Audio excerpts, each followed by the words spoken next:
G'day mates! Today we're heading to one of my favorite local fish stores in Melbourne, Australia, Aquamarine Aquaristic. We're gonna go through 5 of their unique pieces, including a one-of-a-kind Signorina. Let's go.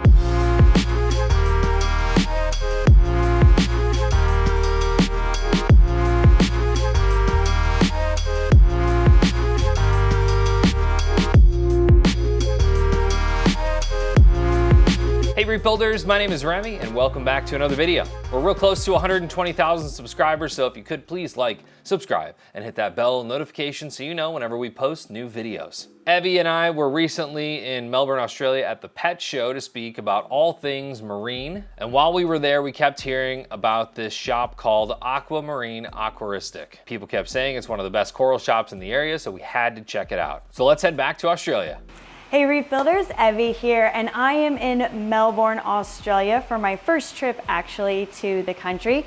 And today I am going to be hanging out with Jonna at Aquamarine, and we are going to take a little bit of a tour through his beautiful facility and show off some of his animals.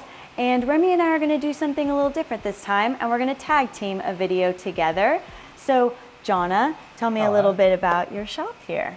So this is Aquamarine in Melbourne, and what we do here is coral, obviously. We don't do much fish or dry goods, and we really try to do a lot of aquaculture here. So we're very well known for our Goniopora and our Aquapora species.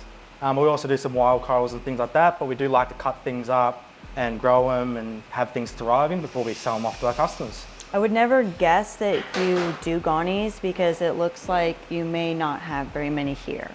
So I mean, we definitely have a lot of gonies here, but we're always looking for more.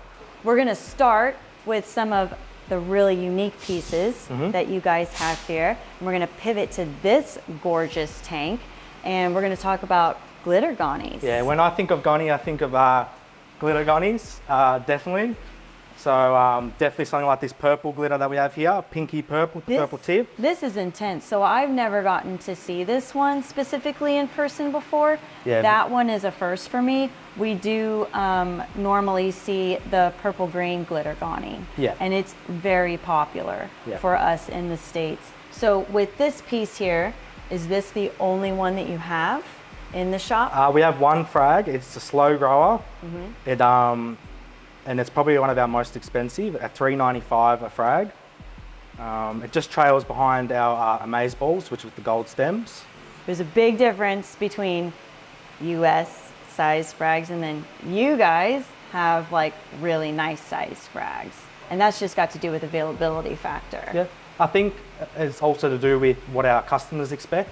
And 12 polyps or more is probably the frags that we got to try to create with the Goniopora. It's just something that doesn't grow much, so it keeps the price up, and it's one of the best pieces in the shop. It really is. This is absolutely beautiful. Now you have other glitter gonies as well, other than this one. So let's take a tour on those guys. Yeah, we got plenty of red Goniopora here. So we got colonies of red. That's something that's producing lots and lots of frags for us. So slowly the price is coming down. Now, is that all of the glitters that we've covered in this tank? We definitely got red, and then we got blue. So we got blue glitter here, which is a very new one for us. Anyone that follows my YouTube channel or Facebook channel, this one here was actually 25 kilograms when it came in. It was one of the biggest gonies collected, and we did chop it up with like an angle grinder. Nice. Yeah, so we grind it up and cut it up, it was this big. So you see a picture of it's covering, it was a huge goni. It had to go in a box, we just covered in like a wet towel, and it weighed 25 kilograms. So no water was in the box, and it was shipped directly to us, yes. Wow. So, okay, so now we've got the glitter gonies covered. So now I believe, Remy, it's your turn. All right, so the next coral that I want to talk about is something that you brought to our attention. If we go over here to this big, giant, amazing SPS dominant display tank, there's one coral over here that kind of like takes the attention away, and it is this Gold Rush Monopora. So this has bands of green that go through it, but that yellowy gold color definitely comes from highlights, so maybe it's not getting enough light, because they definitely dull off and go dark And you guys are lit with Ecotex, right? No, these are the Reef factory. So these are all the Reef Flare Pro. We were lucky enough, Australia, to be one of the first ones that got Reef factory.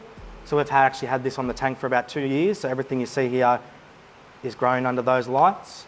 And then obviously where we're at with the Gonnies, that's all Ecotech. So the kind of same corals go under each one, and we see different results just for ourselves. So we could try different things. Like this one's got more white spectrum, and that's got a bit more blue. And we're just kind of playing with different par and different things to see different growth and colors we can produce. Very cool. Well, I would say that's a pretty awesome piece here in this tank. And I know all the Acropora people are like, well, there's so much great Acropora in this tank. And yes, there is, but we only have so much time. And with that said, I need to give the mic back to you so that you can go to the next coral, Abby. All right, so next up, we're actually going to look at something that's very unique. You don't really see this very often, is going to be like a bouncing hammer.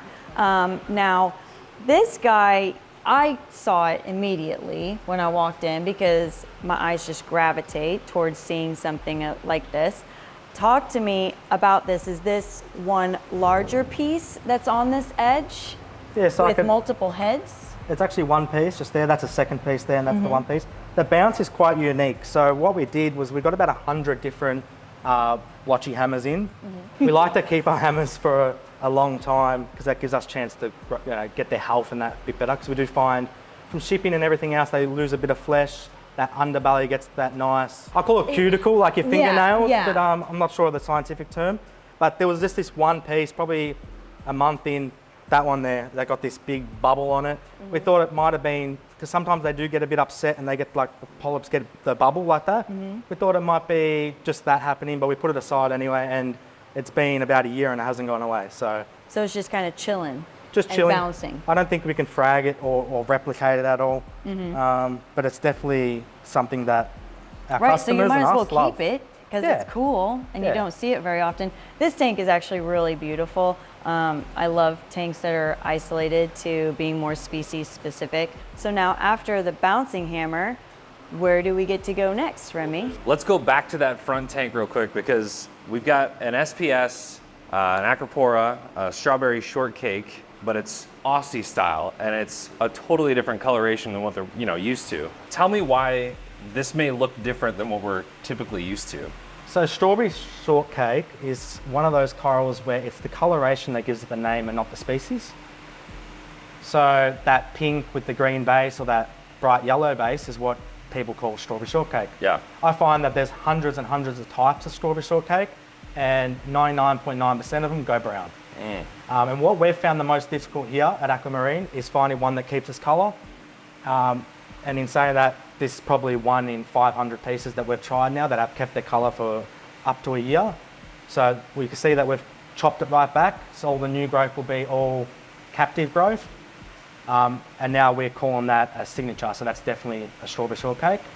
It's just been very, very difficult for us Aussies to get a true strawberry shortcake. A lot of customers complain about buying them because you can get them quite easily, like as wild pieces like strawberry shortcake, but people just say they go brown and they go ugly. So you said this one you've had in this spot for about a year? Or is this pretty tank fresh? Here, no, this is probably 4 months in here. Okay. We've had the piece for about a year. And it's been in multiple systems as it, when they come in, we go in our back tank, we clean them. If anything catches our eye, most of them go brown and then they come back and get a bit more colour. They change from like their wild colours to, which is totally different to their captive colours sometimes. Yeah. And sometimes they don't change at all, they just get better. So they go at the back and then if they do something really good, they come up to the middle tank and then from there they end up in the displays until our displays are full, and then we'll probably do another display. But that's just how we kind of do it. And then when they get here, we call them signature colonies. So they're all on our website and you can go there and you can buy cuttings off them. Yeah, everything in this tank looks so good. Yeah. And these are under Ecotex, correct? Yeah. And there is no other lighting. This is solely LED.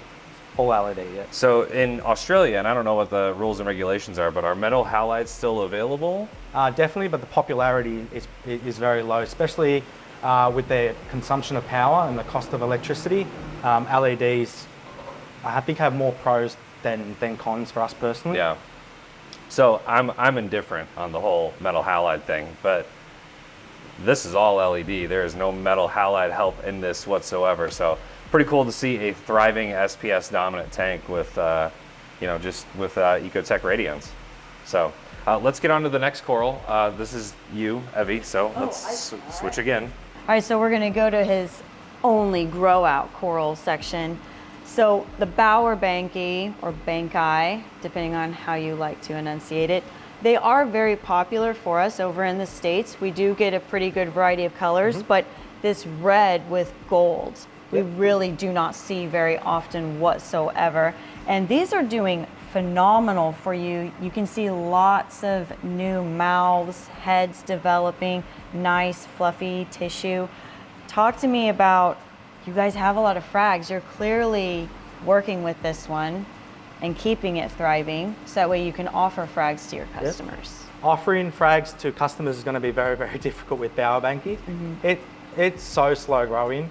For example, the amount we got here probably was 2 pieces, and has now been 5 years, and we're only now starting to get full pieces with polyps and encrusting.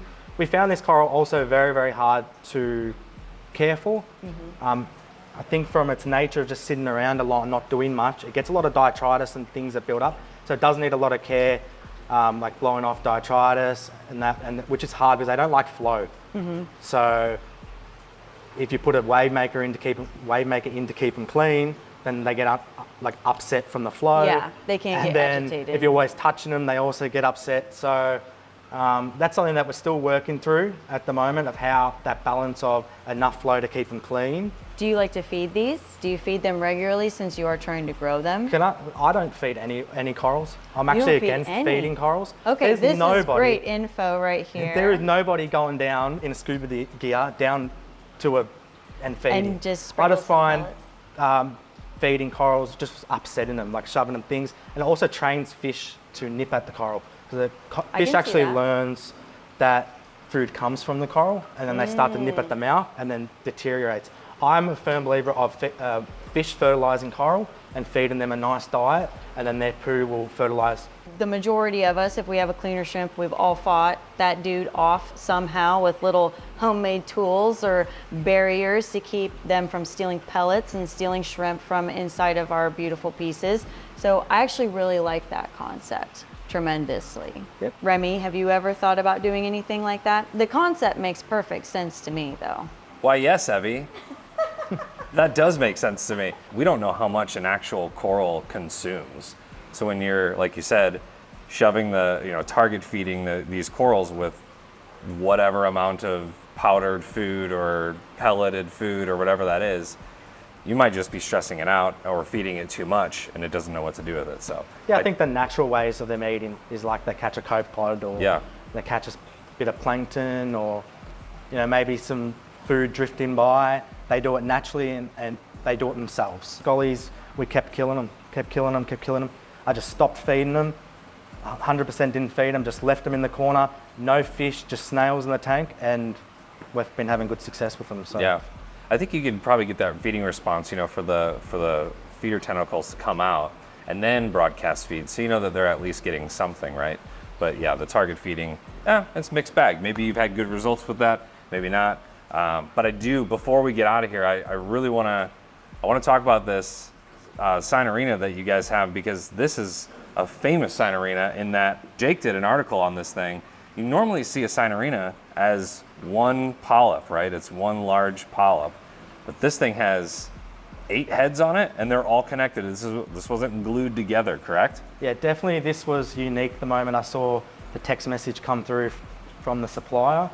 I was talking to Shane Danger, and he was a very popular Aussie reefer. Yeah.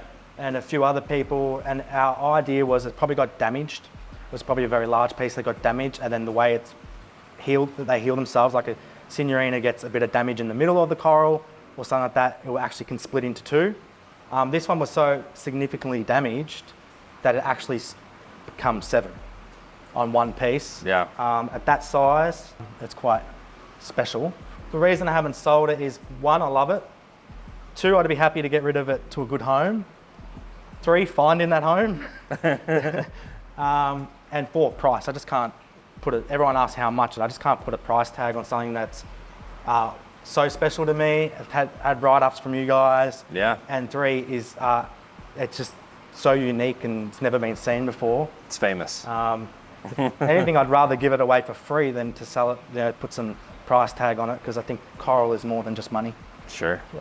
Maybe an aquarium or something like that. I wish we had more time here because I feel like we could probably do a whole day on your store here, but as we kind of move through Melbourne and we move through all these different local fish stores that you guys have in Australia, it's been really awesome to see all this beautiful Aussie coral. But I know we definitely look at your corals that we can't have over in the States and other places and wish we can have it, but I just wish that people would see what they have in their own backyard a little bit more. Yeah, so just for, if you don't know, in Australia, you guys can't import coral, correct? So everything in this store is Australian.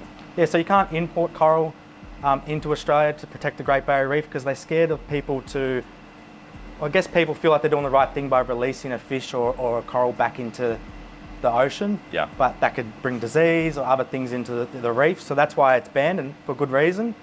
To export, you need a special license and permit, which is quite expensive. So a little store like us, we can't really do it. Yeah, and if you know anything about Australia, since this is my first time, biosecurity is very, very crucial, and they hammer it into your head as a tourist as you're coming into the country.